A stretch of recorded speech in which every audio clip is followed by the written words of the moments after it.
En fin, es una grande bendición, sobre todo por el testimonio que se puede dar a las autoridades, el testimonio que se le da a las personas que no conocen de Jesús. Yo sé que muchos, son los que ven el ejemplo, ven el testimonio y se queda grabado en su corazón.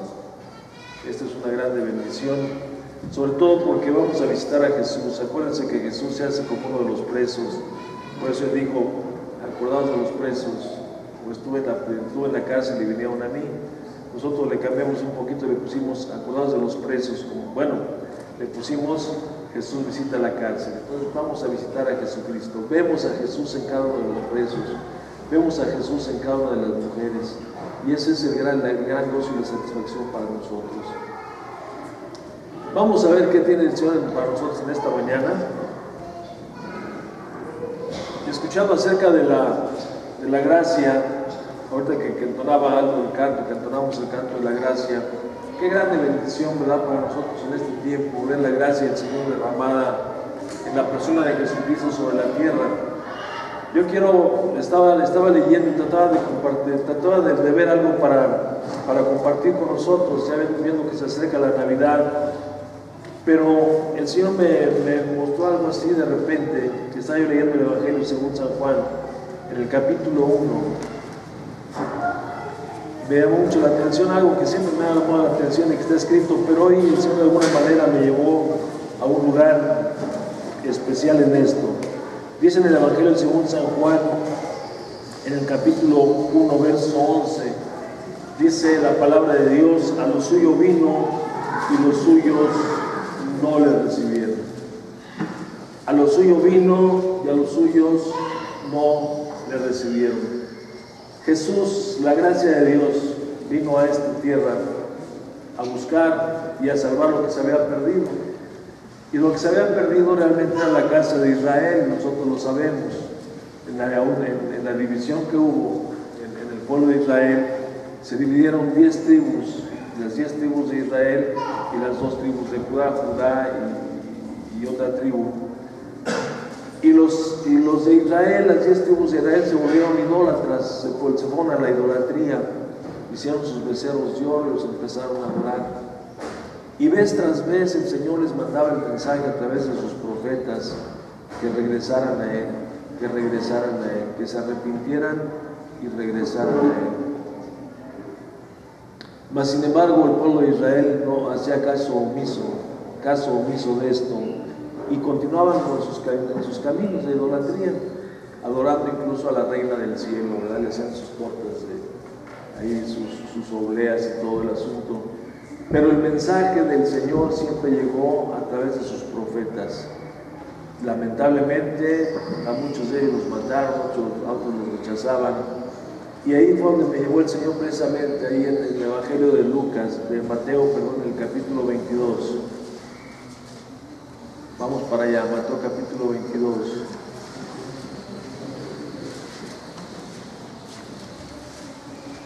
Está Jesús en el templo. Y se acercan los fariseos, los sacerdotes, y lo están cuestionando. Dice en el verso 45 de Mateo capítulo 21, dice, oyendo sus parábolas los principales sacerdotes y los fariseos entendieron que hablaba de ellos, pero al buscar cómo echarle mano temía al pueblo porque éste le tenía por profeta. Y continúa, Jesús parece que está cavilando en sus pensamientos, y dice respondiendo Jesús les volvió a hablar en parábolas diciendo, ya les había dado unas parábolas anteriormente, y ahora dice, respondiendo les volvió a hablar por parábolas diciendo. Hasta aquí nosotros encontramos que los sacerdotes no habían comentado nada. Mateo capítulo 22 22:1. Dice, respondiendo Jesús les volvió a hablar en parábolas diciendo, el reino de los cielos es semejante a un rey que hizo fiesta de bodas a su hijo, y envió a sus siervos a llamar a los convidados a las bodas, mas estos no quisieron venir. Volvió a enviar a otros siervos diciendo, decid a los convidados, he aquí he preparado mi comida, mis toros y animales engordados han sido muertos, y todo está dispuesto, venid a las bodas. Mas ellos, sin hacer caso, se fueron uno a su labranza, otro a sus negocios, y otros, tomando a los siervos, los afrentaron y los mataron. Al oír el rey se enojó y enviando sus ejércitos destruyó a aquellos homicidas y quemó su ciudad. Entonces dijo a sus siervos: las bodas a la verdad están preparadas, mas los que fueron convidados no eran dignos. Id pues a las salidas de los caminos y llamad a las bodas a cuantos halléis. Y saliendo los siervos por los caminos, juntaron a todos los que hallaron, y juntamente malos y buenos, y las bodas fueron llenas de los convidados. Aquí encontramos en este pasaje algunos personajes. Primero, el rey, que representa a Dios. El hijo obviamente es Jesucristo, nuestro Señor y Salvador. Los enviados pues son los profetas, y los invitados es el pueblo de Israel. Esta parábola se asemeja mucho a la que está en Lucas capítulo 14, con la diferencia que aquí está hablándole al pueblo de Israel, y en Lucas capítulo 14 le está hablando a los gentiles. Es un llamado a la salvación. Aquí les está llamando a Israel. Por eso digo, a lo suyo vino. Jesús vino a reinar sobre Israel. Ya en la época de Jesús, cuando Jesús se presenta. Pero antes ya Dios les había hecho un llamado constante al pueblo de Israel, llamándoles al arrepentimiento. Y ahorita decía algo en el canto, insisto, hablábamos acerca de la gracia. Y qué mayor gracia que era la que Israel había recibido de parte de Dios. Nosotros sabemos que este pueblo de Israel fue escogido, dice el Señor, no porque fueran mejores. Vamos a Deuteronomio capítulo 7.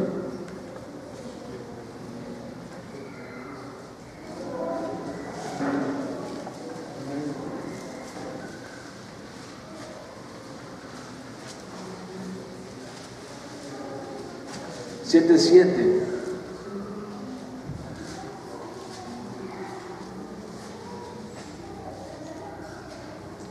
Dice: no por ser vosotros más que todos los pueblos os ha querido Jehová y os ha escogido, pues vosotros erais el más insignificante de todos los pueblos. ¿El más qué? Entonces, fíjese qué cosas. Si nosotros hablamos un poquito de gracia, y estoy metiendo esta palabra ahorita, hablamos de gracia, eso es gracia precisamente. Gracia de Dios que se manifestó al pueblo de Israel. Una gracia que viene desde el pacto que Dios hizo con Abraham, porque fue un pacto de fe, un pacto de gracia que hizo Dios con Abraham. Y le prometió, le dijo que le iba a bendecir y que iban a ser bendecidas todas las naciones en la simiente de él.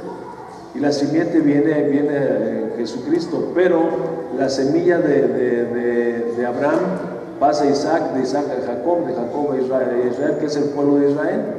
Entonces la gracia de Dios alcanza aquí al pueblo de Israel, pero dice, no porque fuera el mejor pueblo, sino porque era el más insignificante. Entonces Dios se propone hacer de este pueblo una grande nación, y que aquí se lo dice, en el verso 6 dice: porque tú eres pueblo santo para Jehová tu Dios.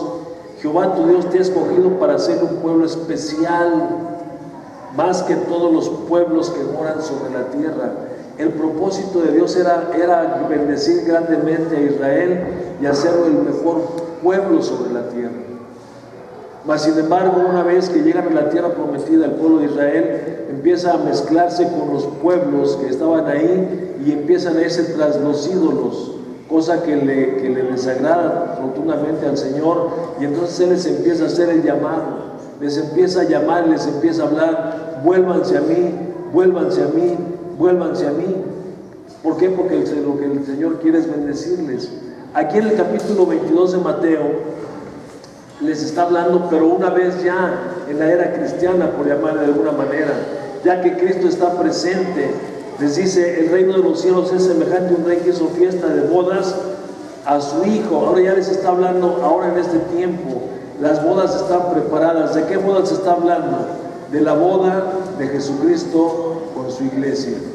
La iglesia somos nosotros, pero incluye también a todos los israelitas, a todos los judíos que se conviertan, porque recordemos que son dos pueblos solamente. Para Dios solamente están dos pueblos: el pueblo judío y los gentiles. Ahí se juntaba toda la humanidad, ¿no?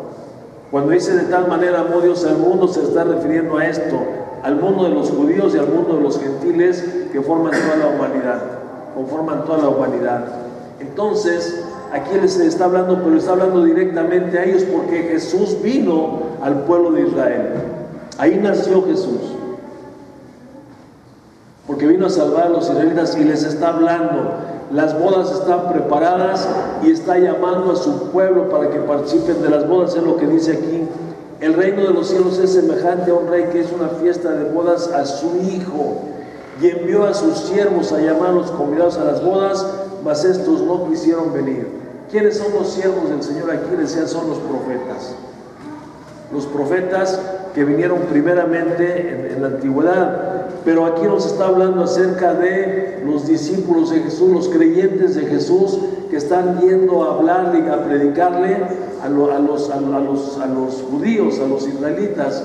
Y dice que no les hicieron caso. Vamos a ver la invitación que está haciendo el Señor y el desaire que le hacen estos hombres. Vamos a ver Mateo capítulo 22, versos 3 y 5. Dice, envió a sus siervos a llamar a los convidados a las bodas, mas estos, ¿qué? No quisieron venir. Fíjese, el llamado es de pura gracia. El llamado es una invitación a que participen de las bodas. Es el llamado al reino de los cielos, al cielo. Y estos, dice aquí, dice así de plano, y estos no quisieron venir. Le hacen un desaire a Dios, pero impresionante. Dios los está llamando, los está invitando, les está apelando a la voluntad de ellos. Cuando el rey bien podía haberles ordenado, porque el rey tiene autoridad sobre todos sus súbditos. Dios pudo haber obligado a Israel a que asistieran, Dios pudo obligarlos a creer, mas sin embargo esto no fue así. ¿Sí tiene autoridad el rey sobre el pueblo? Sí tiene autoridad. Entonces vemos que el Señor no está ejerciendo aquí su autoridad sobre ellos, sino les está haciendo una invitación.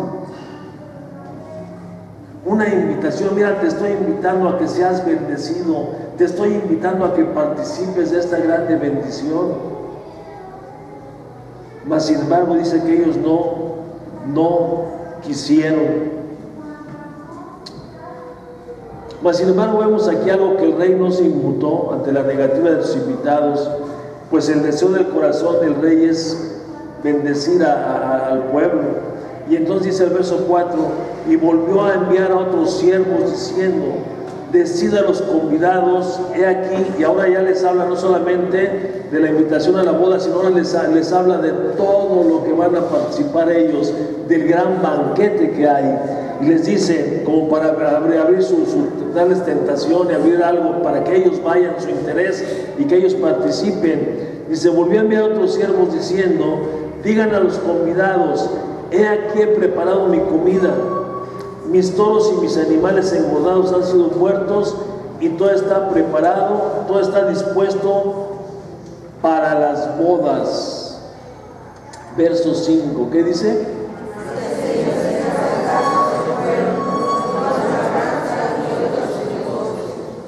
Fíjate, primero no quisieron ir, no vamos. Mas esta palabrita que está aquí, sin hacer caso, o sea, están completamente ignorando la invitación. Están ignorando, están desechando, están desdeñando la invitación del rey a participar del banquete de las bodas.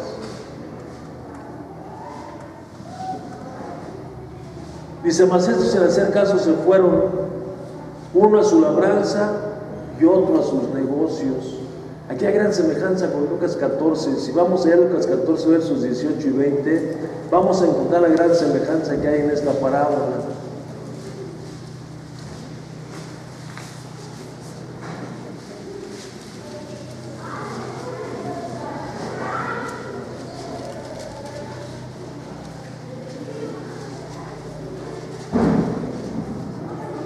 ¿Ya está ahí?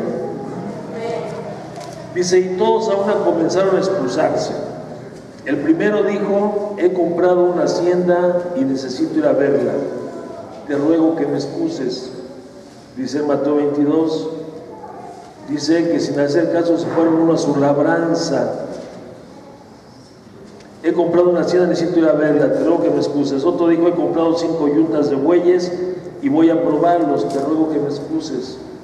Y otro dijo, acabo de casarme, por tanto no puedo ir. Y es impresionante para mí en un momento dado el ver cómo es que después de Israel de haber visto tantos favores, tanta misericordia, tanto amor y tantas bendiciones de parte de Dios, hayan sido capaces de rechazar la invitación de Dios. Esto es impresionante. Vez tras vez Dios haciendo misericordia y vez tras vez el pueblo de Israel rechazando el llamado de parte de Dios. Esto trajo consecuencias muy graves. Dice, porque dice primero que fueron indiferentes, no había interés en ir a las bodas. Dice ahí, sin hacer caso. O sea, un desdén así, no vamos. Unos se fueron a sus labranzas, otros a sus negocios. En Mateo 24:38 vemos una similitud con lo que nos habla el Señor Jesucristo cuando venga. Mateo 24:38, perdón. Vamos para allá.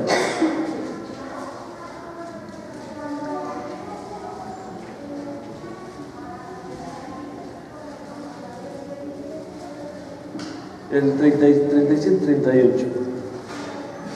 Dice, mas como en los días de Noé, así será la venida del Hijo del Hombre. Porque como en los días de Noé antes del diluvio estaban comiendo y bebiendo, casándose y dándose en casamiento hasta el día de que Noé entró en el arca. La actitud del judío plenamente plasmada aquí en esto. Dice, porque como en los días antes del diluvio estaban comiendo y bebiendo, casándose y dándose en casamiento hasta el día en que Noé entró en el arca.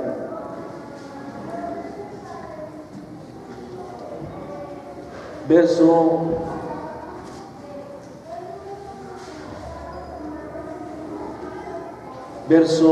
7 de Mateo 22.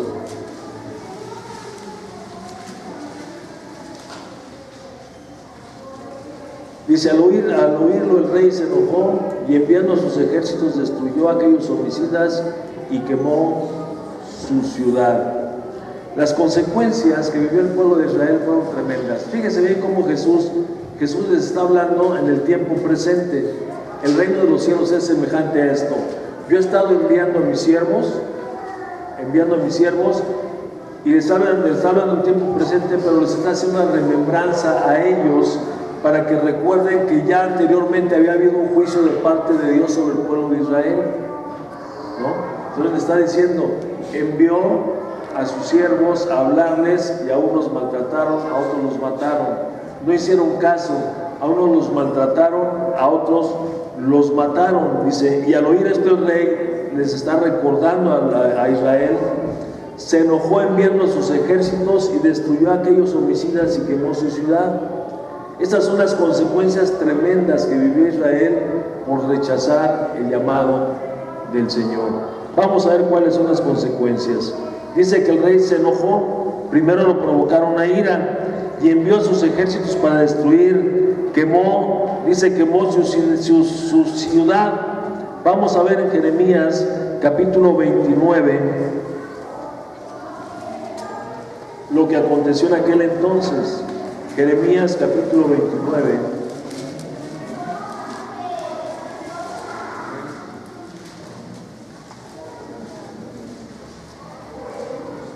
Perdón, 39.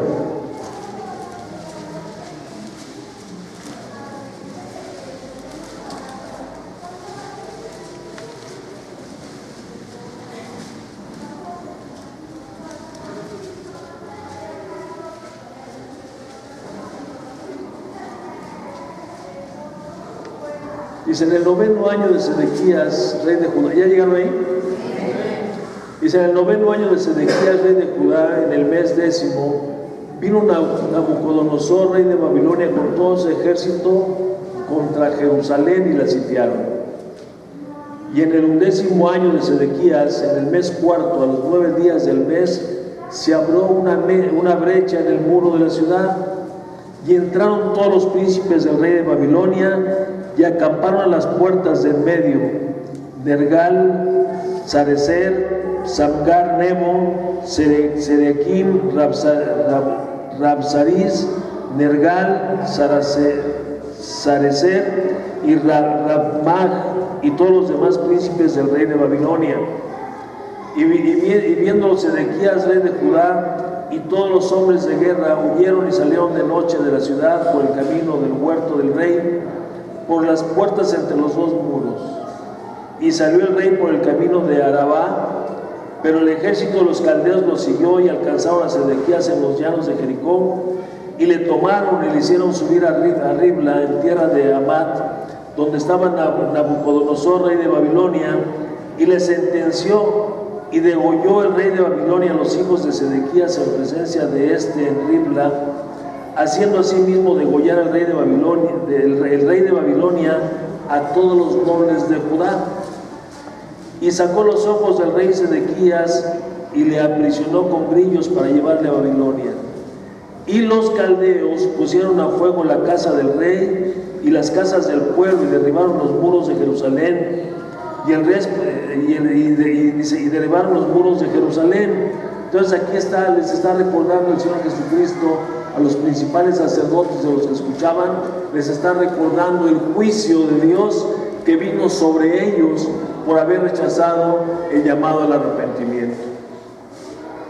Por eso les está diciendo Jesús aquí en Mateo capítulo 22, se los está recordando a ellos. Pero qué cosa, fíjense nada más, que algo similar iba a pasarle a Israel en ese tiempo, a los judíos en ese tiempo, en el año 70 después de Cristo. Porque ahora, primero envió unos profetas, no sé si estoy bien, me estoy perdiendo. Primero envió los profetas a hablarle a Israel: arrepiéntanse, o sea, vuélvanse de sus ídolos a Dios, y no escucharon, y les envió un juicio. Y el juicio fue tremendo, un juicio terrible. Aquí nada más es una síntesis de lo que aconteció, lo que nos narra aquí en Jeremías en el capítulo 39. Porque si nos vamos vamos a ver, en Jeremías 39, nos vamos a Segunda de Crónicas capítulo 26.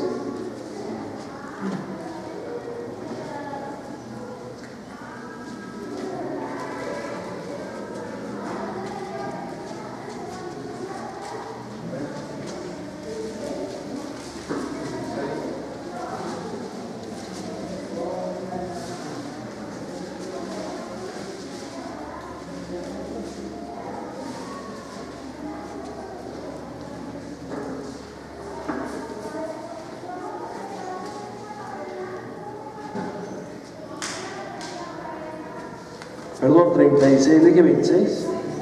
Ay, estoy ahora muy...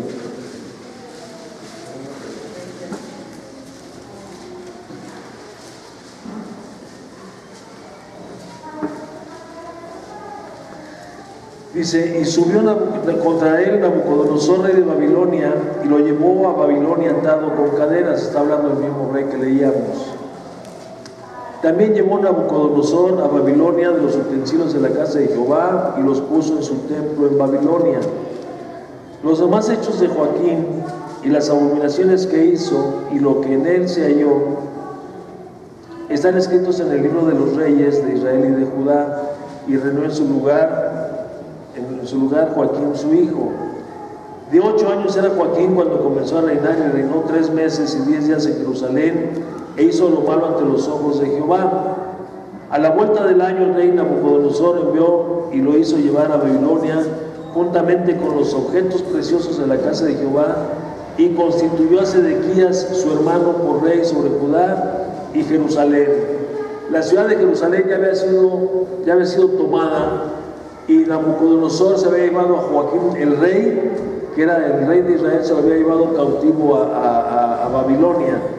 Y en lugar de él, puso Nabucodonosor a este rey Sedequías como rey. Dice, cuando comenzó a reinar, 11 años reinó en Jerusalén, e hizo lo malo otra vez ante los ojos de Jehová su Dios, y no se humilló delante del profeta Jeremías que le hablaba de parte de Jehová. Se rebeló a sí mismo contra Nabucodonosor, el cual había jurado por Dios, y endureció su cerviz, o sea, su cabeza, y obstinó su corazón para no volverse a Jehová, el Dios de Israel. También todos los principales sacerdotes y el pueblo aumentaron la iniquidad, siguiendo todas las abominaciones de las naciones y contaminando la casa de Jehová, la cual había santificado en Jerusalén. Y esto está tremendo, esta historia es muy tremenda, porque, mire, deja ahí un dedito y vayamos para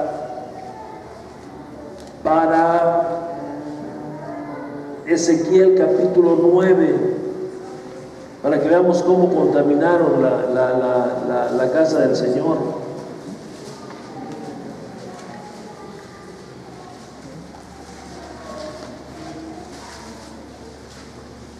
Porque todo esto tiene que ver con esta destrucción.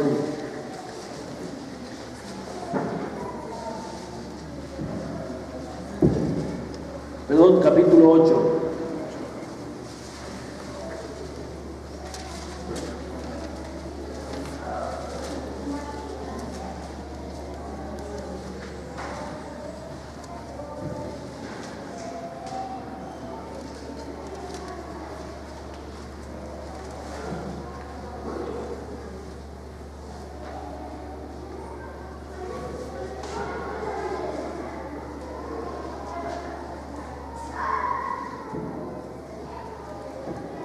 Híjole, vamos a tener que leer mucho hoy en este día.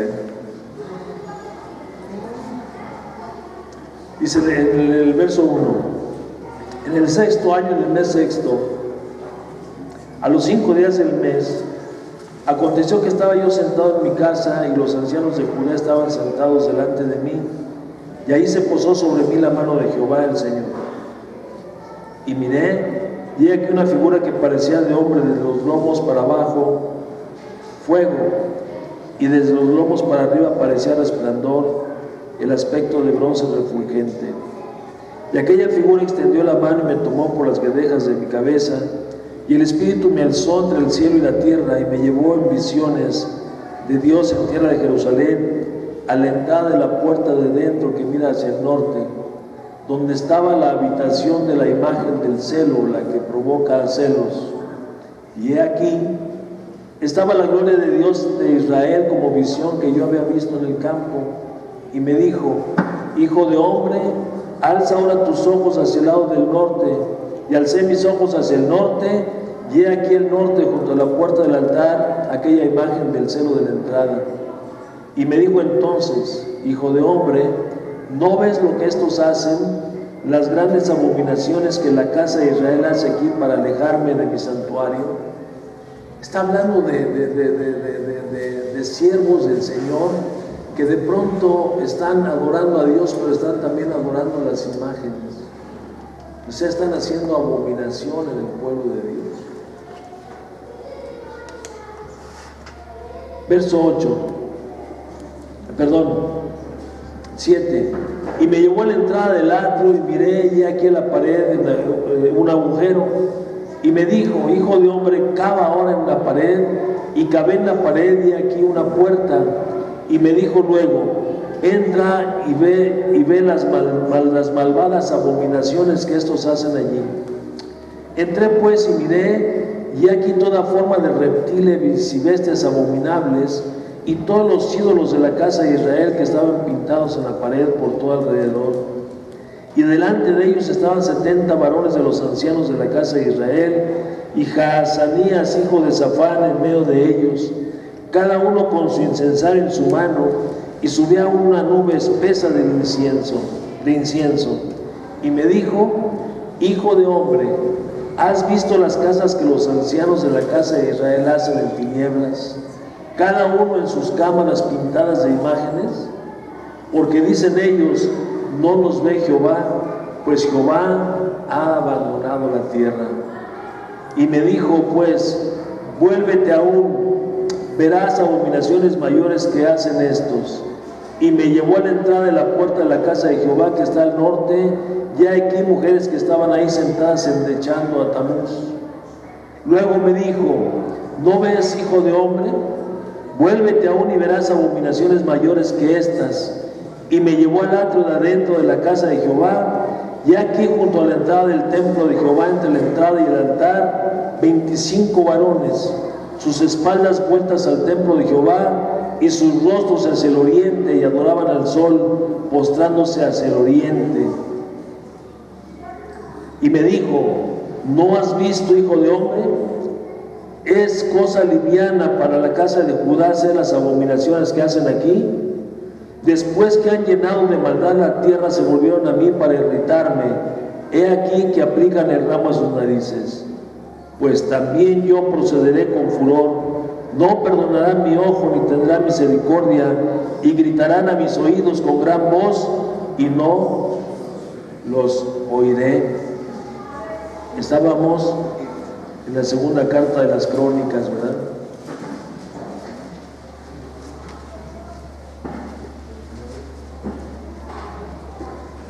Verso 14.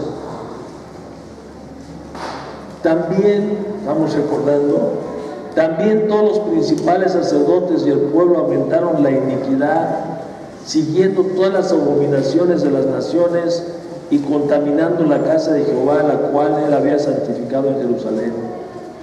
Y Jehová, el Dios de sus padres, envió constantemente palabra a ellos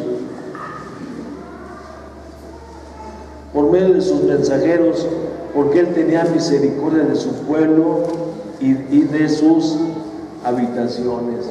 ¿Por qué les mandaba una y otra vez el Señor mensajeros? Por su misericordia, por pura misericordia.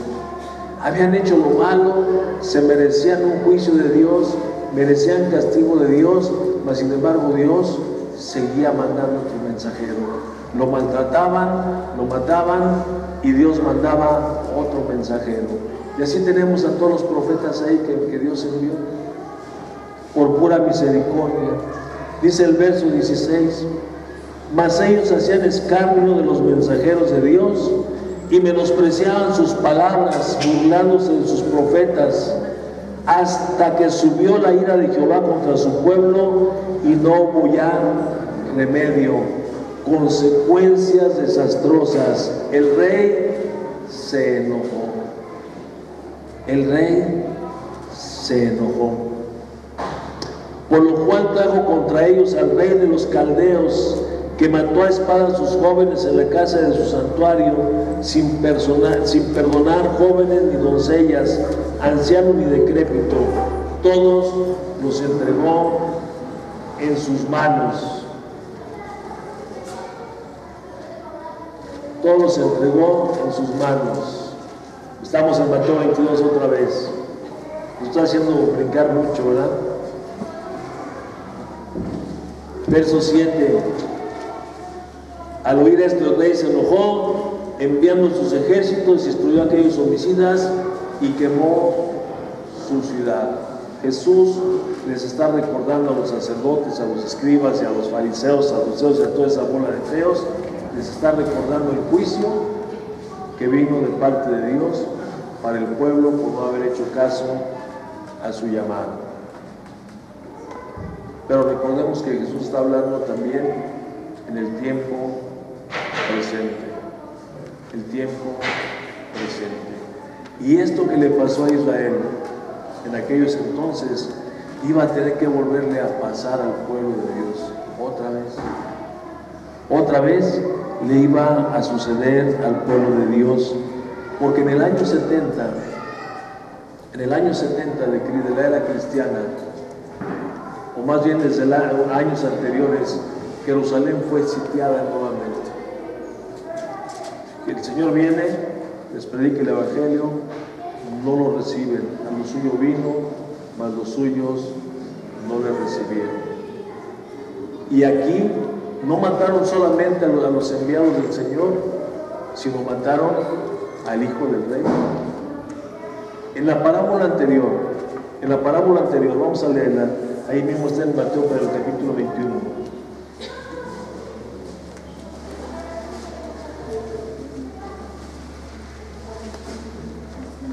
Verso 33.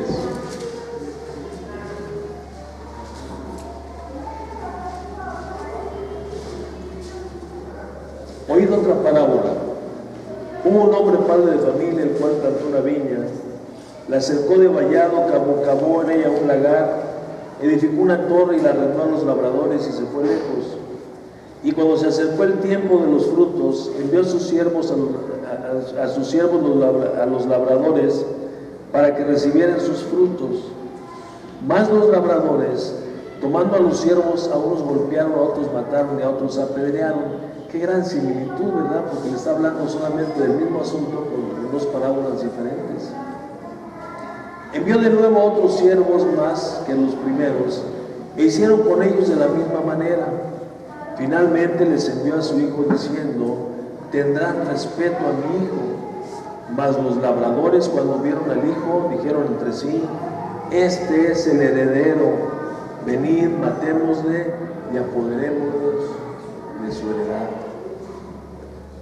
Y tomándole, le echaron fuera de la viña y le mataron. Cuando venga pues el Señor de la viña, ¿qué hará con aquellos labradores? Le dijeron: a los malos destruirá sin misericordia y arrendará sus viñas a otros labradores que le paguen el fruto de su tiempo, a su tiempo. Entonces eso es exactamente lo que el Señor hizo. En el año aproximado 64-65 de la era cristiana, fue sitiada nuevamente la ciudad de Jerusalén. El sitio duró algunos años,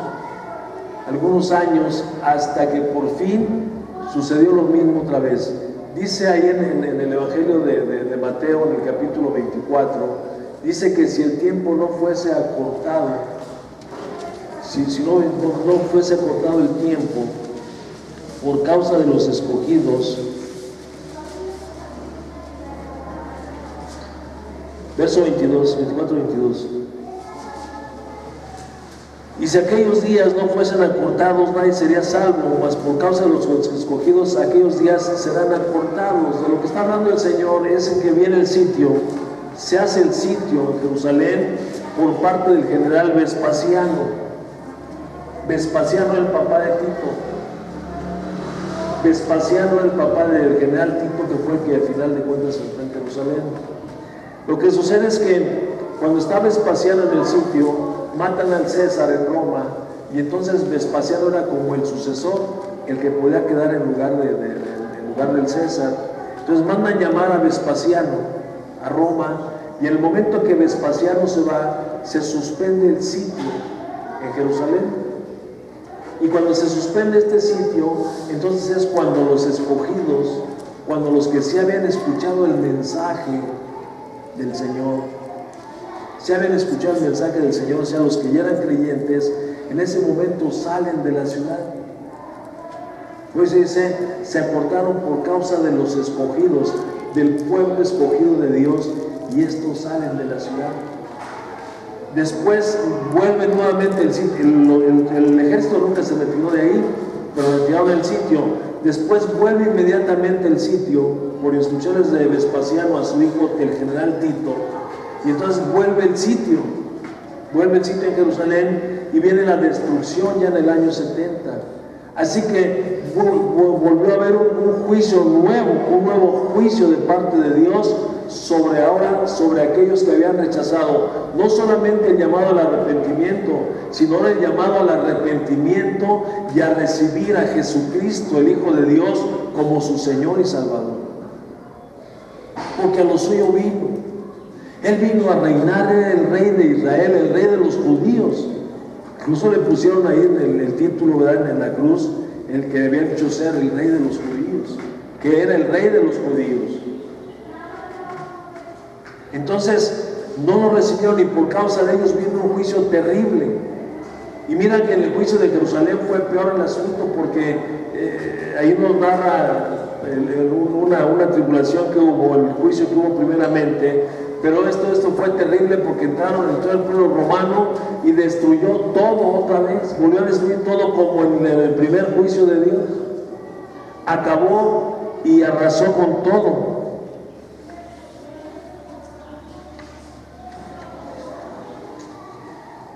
Vamos a ver alguna expresión del Señor Jesucristo. Vamos a ver Mateo capítulo 23, verso 34 al 39. Es la secuencia.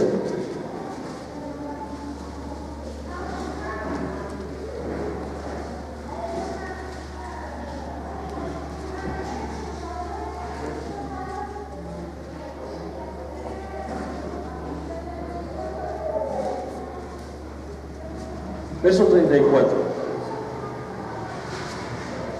Dice: por tanto, de aquí yo envío profetas y sabios y escribas, y de ellos a unos mataréis y crucificaréis, a otros azotaréis en vuestras sinagogas y perseguiréis de ciudad en ciudad, para que venga sobre vosotros toda la sangre justa que se ha derramado sobre la tierra, desde la sangre de Abel el justo hasta la sangre de Zacarías hijo de Berequías, a quien matáis entre el templo y el altar. De cierto os digo que todo esto vendrá ¿sobre qué? O sea, sobre la generación presente en el tiempo de Jesús.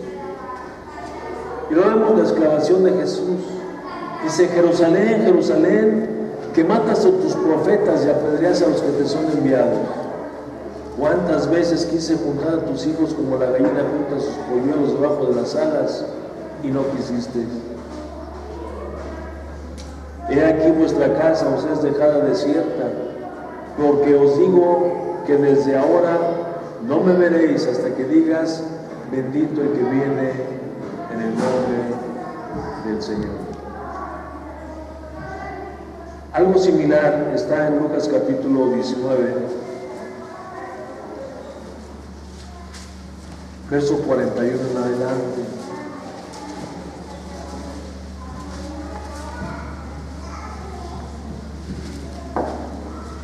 Dice: y cuando llegó cerca de la ciudad, al verla, lloró sobre ella, diciendo, fíjese, aquí a Lucas nos habla de que lloró el Señor, no solamente se lamentó, sino lloró. Dice: lloró sobre ella, diciendo: oh, si también tú conocieses a lo menos en este tu día lo que es para tu paz, mas ahora está encubierto tus ojos. Porque vendrán días sobre ti cuando tus enemigos te rodearán con vallado y te sitiarán por todas partes, te estrecharán y te derribarán a tierra y a tus hijos dentro de ti, y no dejarán en ti piedra sobre piedra, por cuanto no conociste el tiempo de tu visitación. Otro juicio de parte de Dios. Entonces tenemos el de Israel, el de Judá, pero tenemos la aplicación práctica para nosotros también en este tiempo. ¿Cuánto estamos haciendo nosotros caso del llamado de parte de Dios? ¿Cuánto hacemos caso nosotros de parte del llamado de Dios? Voy otra vez a Mateo 22.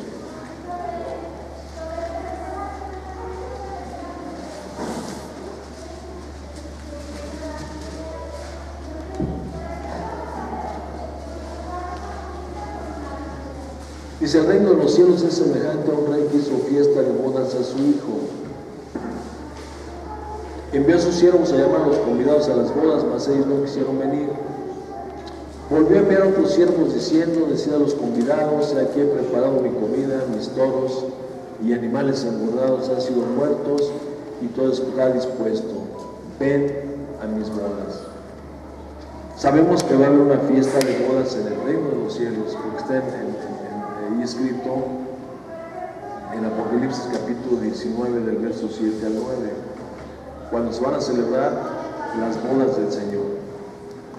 Pero nosotros venimos a celebrar semana tras semana, venimos a una fiesta, a un banquete que el Señor nos está llamando, cierto o falso. Dios nos llama semana tras semana, nos está haciendo un llamado. Tiene que ver algo un poco con lo que decía Nico hace 8 días, porque de pronto sí es triste ver, ¿no? Ver lugares vacíos, ver espacios huecos entre nosotros, que obviamente nos indican que hay ausencia de algunos de los hermanos. Y es triste, sobre todo cuando en lo personal has disfrutado tanto de las bendiciones de parte de Dios como de los juicios también de parte de Dios.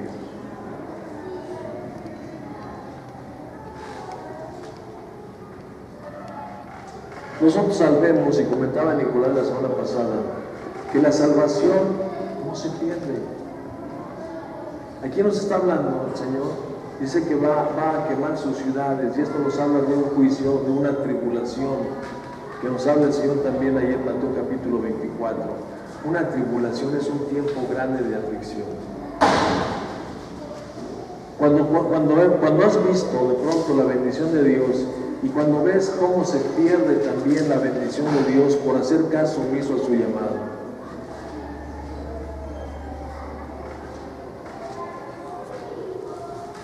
cuando por alguna razón, por alguna X, no asistimos al llamado de Dios, no venimos a la iglesia, sea cual sea la razón, no es válida. Porque no hay nada más importante en la vida de un hombre, de un creyente, que venir y congregarse con el Señor. Porque Él dijo, no dejes de congregarte como algunos tienen por costumbre. No dejes de congregarte como algunos tienen por costumbre, ¿cómo dice? Sino que nos exhortemos unos a otros, dice, y tanto más cuando ves que aquel día se acerca. Esto lo hemos visto en muchas ocasiones. Dice el texto siguiente en Hebreos, dice, porque si pecamos voluntariamente, ya no hay ¿más qué? ¿Más qué? Sino una horrenda despertación de fuego y hervor de fuego que habrá de consumir a los adversarios. Cuando nosotros nos dejamos de congregar, es un mandamiento de Dios. Dios nos está llamando. Yo creo que tú y yo, todos los sábados o todos los domingos por la mañana, recibimos el llamado de un enviado de parte de Dios que no es un profeta.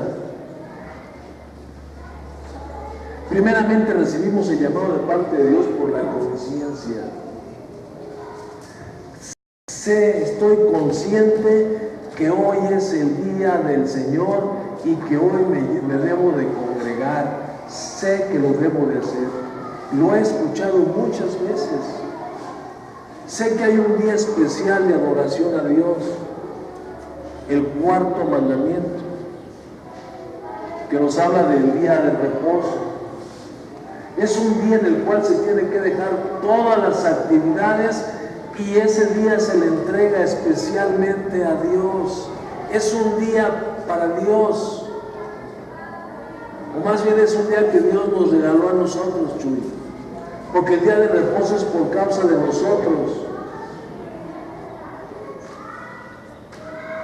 Si no nos hubiera, a veces se le dedica tanto tiempo al trabajo, tanto tiempo a las cosas materiales, que se olvida uno de parte del Señor, ¿no? Aquí vemos estos. Los llamó el Señor y ¿qué hicieron? No hicieron caso y se fueron a sus trabajos. Porque siempre hay algo que nosotros tenemos que hacer. Estos dejaron hasta el último el llamado del Señor. Es más, ni al último, simple y sencillamente no fueron. Se enojaron con aquellos que los estaban invitando. Mira, Dios te habla. Mira, el Señor se está diciendo que te congregues. Mira, el Señor te quiere bendecir. El Señor no quiere que vayas a perder tu tiempo. El Señor quiere que vengas porque te quiere bendecir. ¡Ah, qué lata da este! Y algunos dicen que los afrentaron. ¿Sí dice así?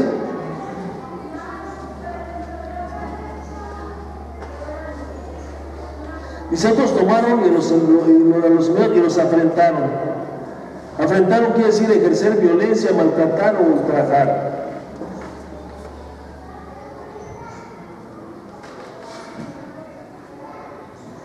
Entonces el Señor establece el día de reposo.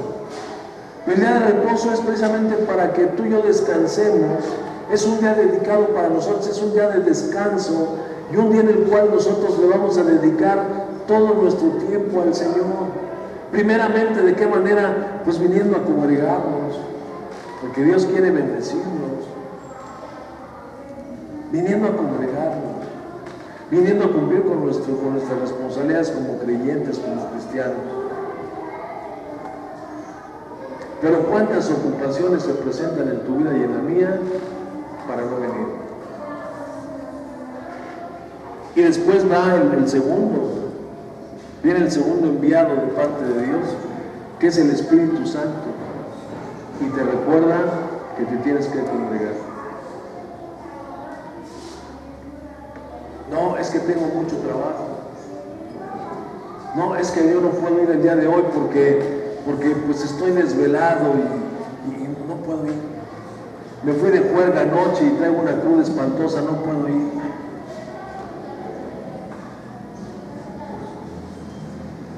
Y el Señor se queda a un lado y sigue llamando. Sigue llamando. ¿Cuántas cosas hay por las que nosotros no asistimos con el Señor? Dices que el cuarto mandamiento ya fue abrogado. No es cierto, no fue abrogado, porque Jesús no vino a abrogar la ley, vino a cumplir la ley. El cuarto mandamiento sigue vigente hoy en este tiempo. Nos cambió de día, ¿verdad? Por muchos pretextos que algunos ponen, dicen que el día domingo no es el día establecido en la Biblia, que es un día que los romanos lo impusieron, ¿verdad?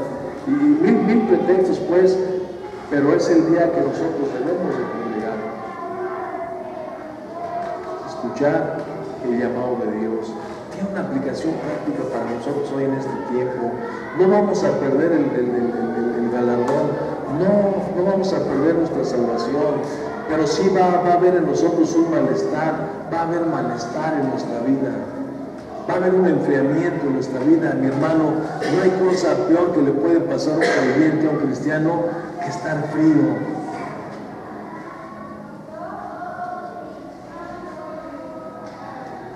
Porque dice el apóstol Pablo que el espíritu se entristece, que el espíritu se apaga. Y no hay cosa peor, mi hermano, que vivir alejado, apartado de Dios, tener la fuente del agua ahí, tener la fuente de la bendición y no poder disfrutar de ella. ¿Por qué? Porque hemos dejado de hacer caso omiso, hemos hecho caso omiso al llamado del Señor. Tiene una aplicación práctica para nosotros, hermanos. Dice, qué terrible juicio de Dios para aquellos que rechazaron en el pasado su llamado al arrepentimiento, pero mayor será para aquellos que rechazan el llamado al arrepentimiento y para aceptar a Jesucristo como Señor y Salvador. Tú y yo tenemos a Cristo en nuestro corazón. No vamos a esperar un juicio de Dios, porque los juicios de Dios no son para nosotros. Para nosotros es la disciplina de parte del Señor, no sus juicios ya. Dice en Juan 3, 18 y 19, que el que en él cree no es condenado, pero el que no cree ya ha sido condenado porque no ha creído en el nombre del unigénito Hijo de Dios. Y esta es la condenación, que la luz vino al mundo y los hombres amaron más las tinieblas que la luz, porque sus obras eran malas. Nosotros tenemos a Cristo en nuestro corazón, ¿sí o no? Nosotros ya no esperamos un juicio de parte de Dios, pero sí la disciplina de parte del Señor. La llamada, hermano, en este día es: no dejes de congregarte, no rechaces el llamado de Dios. Hermano, deja todo a un lado y ven al llamado. Congrégate, hermano, congrégate. Desecha todo lo que tengas en tu vida y ven a congregarte.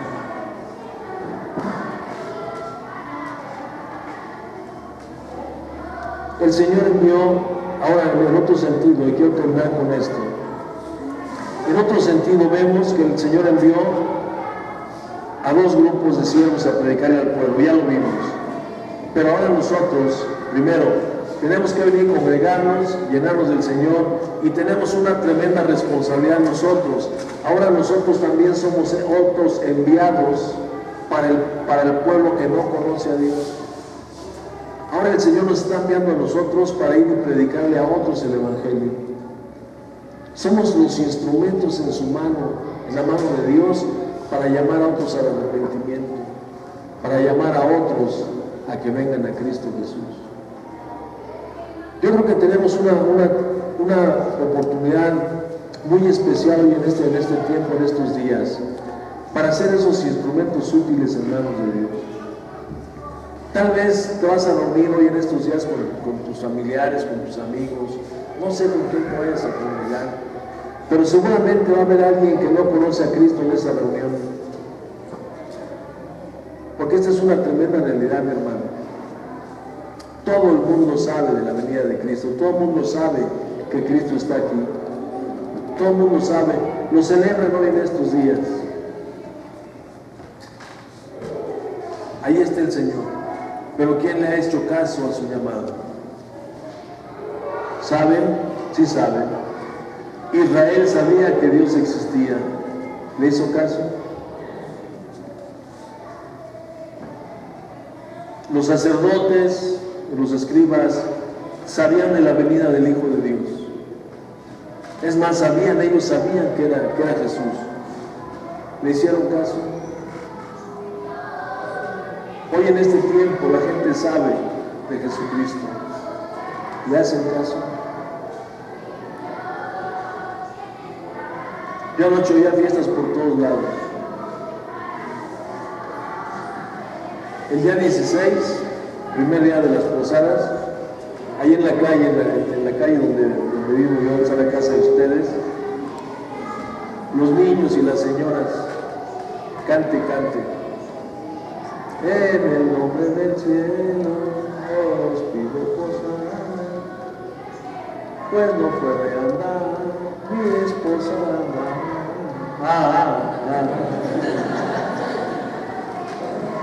Y bien contentos. Para ellos, para los niños sobre todo, pues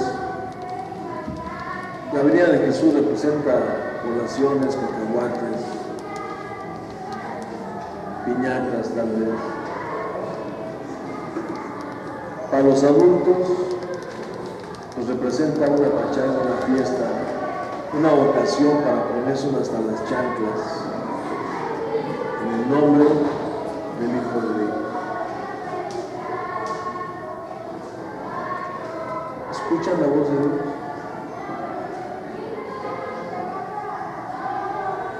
Estadísticas, mi hermano, tristes estadísticas. En los hoteles de paso, en estas fechas, no hay cupo, porque se aprovechan las famosas posadas para irse a pasar un buen rato en un hotel de paso. Y así el mundo, con los ojos puestos en el mundo.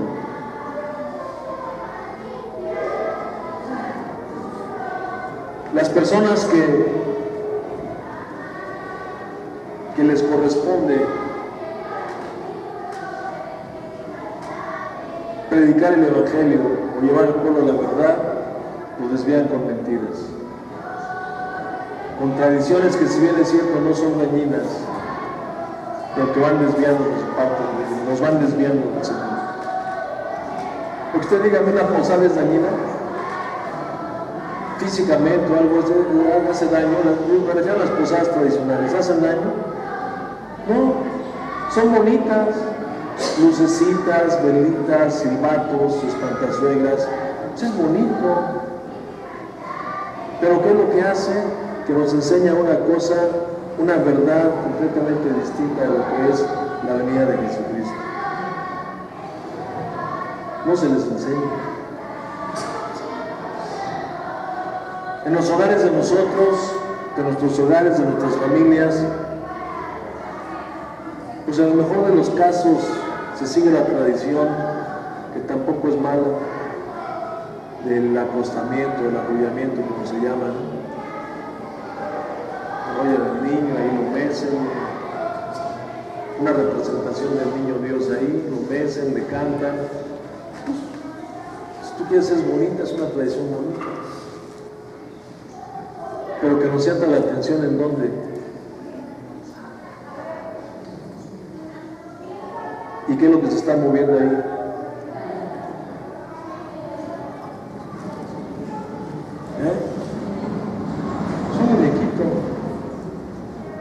Un muñequito. ¿Quién me decía ahora en esos eventos que estuvimos? Me decían los muchachos en uno de los cerezos, no me acuerdo dónde. Me decía, hermano, ya me cayó el 20.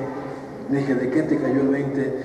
Dice, es que mire, el otro día estaba yo, fíjate, ya creyente, ¿no? Estaba yo en el taller, dice, y estaba cortando, dice, puse mi póster y lo pegué ahí con resistol y todo, y lo empecé a cortar y todo, y de repente ya fue tomando forma, y lo empecé a barnizar y todo, y de repente que despierto, algo despertó en él, ¿no? Dice, ¿cómo es posible que yo estoy formando esto de madera, con colores y todo, y lo pongo ahí, y de pronto me pongo a adorarlo, si es una creación de mis manos? Dije, entonces ya te cayó el 20. Sí, hermano. Pues ¿cómo te llevas ahí? Adoras a Dios a través de una representación que no sabemos qué es. Y sabemos que el juicio de Dios sobre Israel fue por eso precisamente. El juicio de Dios sobre Israel fue por eso. Porque eran un pueblo idólatra. Desde que salieron de Egipto, en cuanto Moisés subió a la montaña y se tardó por allá 40 días y 40 noches, no descendía, y entonces el pueblo empezó a idear y dijeron, hagámonos nuestros dioses, hagámonos un Dios. Hicieron un becerro de oro, dijeron, este es Jehová que te sacó, estos son nuestros dioses que te sacaron, y empezaron a adorar el becerro, en nombre del Señor. A Dios lo adoraban representado en un becerro, la idolatría. Y el juicio de Dios viene sobre la idolatría, Nico. Son tradiciones que no son malas, pero que nos llevan a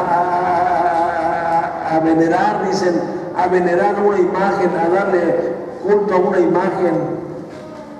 Y entonces ahí viene el problema, ahí viene el juicio de Dios sobre esto. Pero nosotros podemos hoy en estos días, mi hermano, hablarles a nuestros seres queridos acerca de lo que es la palabra de Dios, lo que es el Evangelio, lo que es la verdad. Pero ¿de qué verdad le podemos hablar si nosotros mismos no tenemos verdad morando en nosotros? ¿Qué le podemos decir a la gente si nosotros nos hemos vaciado, estamos vacíos de pronto?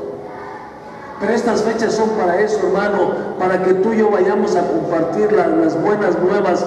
He aquí que nos ha nacido en la ciudad de Belén un Salvador, que es Cristo el Señor. En el momento que estén ahí, si tú vas así y están arrullando un niño, deja que pase eso y después habla de la verdad. Utilicemos esto para hablarles de la verdad. Mira qué bonito, ¿verdad? Mira qué, pero esto es un hecho real. Hace 2000 años nació Jesucristo el Señor, y Él vino para morir por nuestros pecados. El hecho, lo relevante no es su nacimiento, lo relevante es su muerte.